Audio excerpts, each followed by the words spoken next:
രാഹുൽ ഗാന്ധി പറഞ്ഞ വസ്തുതകൾക്ക് നേരെ ഇന്നലെ വലിയൊരു കേരളം മുഴുവൻ വിറച്ചു നിന്നുപോയ, ഇന്ത്യ മുഴുവൻ വിറച്ചു നിന്നുപോയ ഒരുപക്ഷെ രാഹുൽ ഗാന്ധിയെ പോലെ ഒരു മനുഷ്യൻ, ആ മനുഷ്യൻ, നിങ്ങൾ ബത്തേരിക്കാരൊക്കെ 1000 തവണ നിങ്ങൾ സ്തുതി പറയണം, നിങ്ങൾ നന്ദിയുള്ളവരാകണം. ആ മനുഷ്യന് ഒരിക്കലെങ്കിലും വോട്ട് ചെയ്യാൻ ഭാഗ്യം കിട്ടിയവരാണ് നമ്മൾ ഈ വയനാട്ടുകാർ എന്നതുകൊണ്ട് അഭിമാനിച്ച ഒരു നിമിഷമാണ് ഇന്നലെ.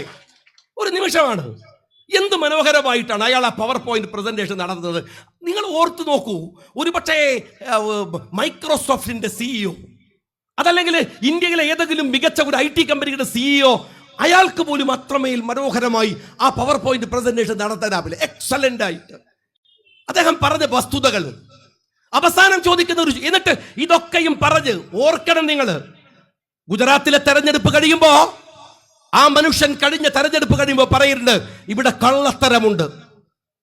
അതും പറഞ്ഞ് അയാൾ പോയി എന്നാണ് നമ്മൾ വിചാരിച്ചത്. ദിവസവും ഈ വിഷയത്തിന്റെ പിറകിൽ ആ മനുഷ്യനുണ്ടായിരുന്നു. എല്ലാവരും പോയി, പക്ഷെ അയാൾ പോയില്ല. ആ മനുഷ്യൻ അതിന്റെ വസ്തുതകളെ ചികഞ്ഞെടുത്ത് ഞാൻ പറഞ്ഞത് എന്താണോ എന്ന് ഇന്നലെ അക്കമിട്ട് ലോകത്തിന്റെ മുമ്പിൽ അയാൾ പറഞ്ഞു വെച്ചു. നിങ്ങൾ ഓർത്തു നോക്കേണ്ട മറ്റൊരു കാര്യമുണ്ട് സ്നേഹമുള്ളവരെ.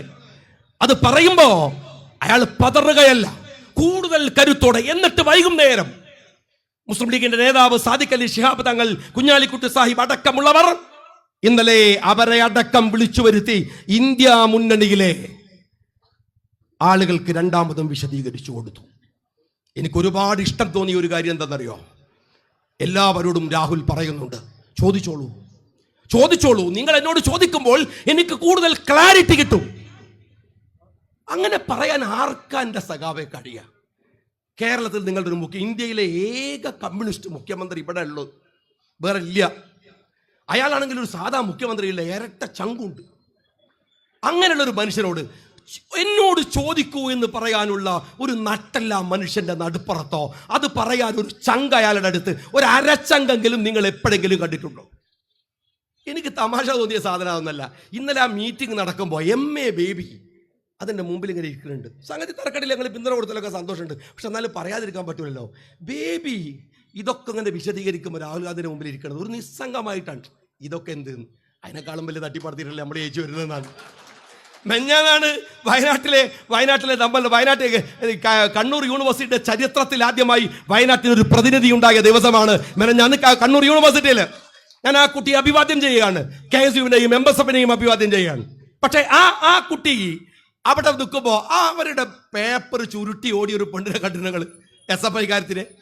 രാഹുൽ ഗാന്ധി അത് കണ്ടിട്ടില്ല. അതും കൂടി ഉണ്ടായിരുന്നെങ്കിൽ അദ്ദേഹം പിന്നെ ആ പരിപാടി ചിലപ്പോൾ ഉപേക്ഷിച്ചാളുമായിരുന്നു. അമ്മാതിരി എനിക്ക് പ്രശ്നം കാര്യങ്ങൾ, അവർക്ക് വിട്ടുപോയ ഏതെങ്കിലും ഒരു പോയിന്റ് ബേബി കണ്ടുപിടിച്ചിട്ട് അടുത്ത പഞ്ചായത്ത് തെരഞ്ഞെടുപ്പിൽ ഇവിടെ പ്രയോഗിക്കുമെന്നാണ് എൻ്റെ വേദാനുള്ളത്. കാരണം അവർക്ക് അറിയാത്ത വല്ലതും BJP-കാരൻ പറ്റിയിട്ടുണ്ടോ?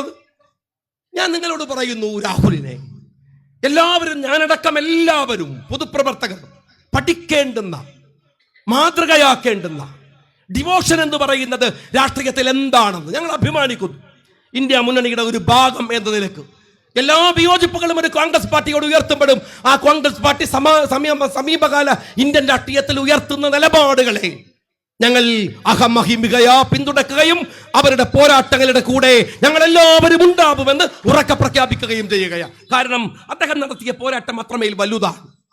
രാഷ്ട്രീയത്തിൽ കാണിക്കേണ്ട മര്യാദ അതാണ്. ഏത് ശത്രുവിനോടും പെരുമാറുമ്പോൾ ഞാൻ ഭരണാധികാരിയാണെന്ന ബോധ്യമുയർത്തി, ഞാൻ നേതാവാണെന്ന ബോധ്യമുയർത്തി അവരോട് മാന്യമായി പെരുമാറാൻ കഴിയുന്ന രീതിയാണ്. ആ രീതിയാണ് ഒരുപക്ഷെ രാഹുൽ ഇന്ന് ഇന്ത്യയെ പഠിപ്പിച്ചത്. അദ്ദേഹം കാണിച്ച ഞാൻ ഒരുപാട് സാമൂഹ്യ പ്രവർത്തകരുടെ പ്രൊഫൈലുകൾ പരിശോധിച്ചു. എല്ലാം പറയുന്ന ഒന്നുണ്ട്, ഇന്നലെ ഇപ്പോഴല്ലെങ്കിൽ പിന്നെ എപ്പോഴാണ് ഞങ്ങൾ ഈ മനുഷ്യന്റെ കൂടെ നിൽക്കുക എന്നതാണ്.